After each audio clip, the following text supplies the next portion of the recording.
La sesta corsa è una bellissima prova per 5 e 6 anni, non vincitori di 35.000 euro in carriera, premio Fondazione Policlinico Sant'Orsola, equilibrata e di ottima qualità.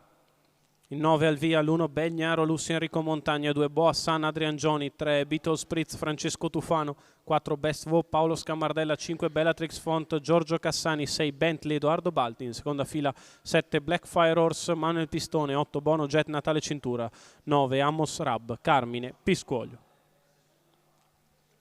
Il favorito è Beatles Spritz, reduce una vittoria ieri a Milano.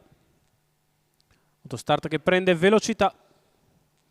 L'errore di Belgnaro Lussi, va davanti Bentley dal 6 che passa in breve su Bellatrix Font. In terza posizione c'è Boa San che costringe di fuori Best Vo. Quindi ancora Blackfire Horse, punta in avanti Best Vo che prova ad andare su Bentley che però corre al comando. Best Vo così rimane di fuori. In seconda pariglia a debita distanza c'è Beatles Spritz che precede Bono Jet. È stato 14,8 per i primi 200 e 29,5 per il primo quarto di gara, con Bentley al comando su Bellatrix Font. Best Vo allo scoperto, Boa San terzo in corda, seconda pariglia al largo per Beatles Spritz. 45,6 per i primi 600 metri di corsa, con Bentley che guida nei confronti di Bellatrix Font. Best Vo sempre allo scoperto avanti a Beatles Spritz, poi Boa San allo steccato e si completano così gli 800 iniziali in 1, 1 e 2.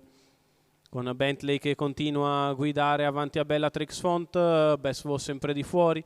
Beatles Spritz in seconda pariglia al largo, mentre perde contatto Boa San quando siamo al chilometro che se ne va in 1,16,7. Sempre Bentley al comando, seguito da Bellatrix Font.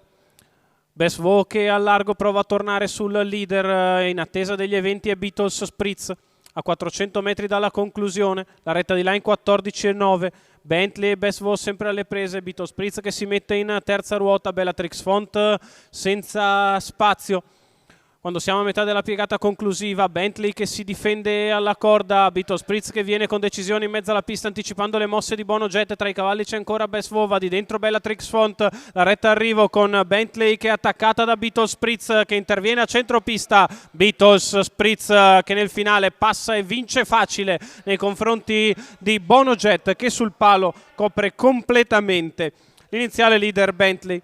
31 la chiusa lenta e Beatles Spritz a vita facile dalla seconda pariglia, la seconda vittoria in 2 giorni. Francesco Tufano in sediolo per il training di Alessandro Gocciadoro e la scuderia Barsa alla proprietà del figlio di Ken Workington e Gold Nord Fro, che coglie un altro successo, questa volta davvero al minimo dei giri. Al secondo posto c'è foto stretta tra Bono Jet che copre completamente Bentley e c'è pure il giallo della giuria.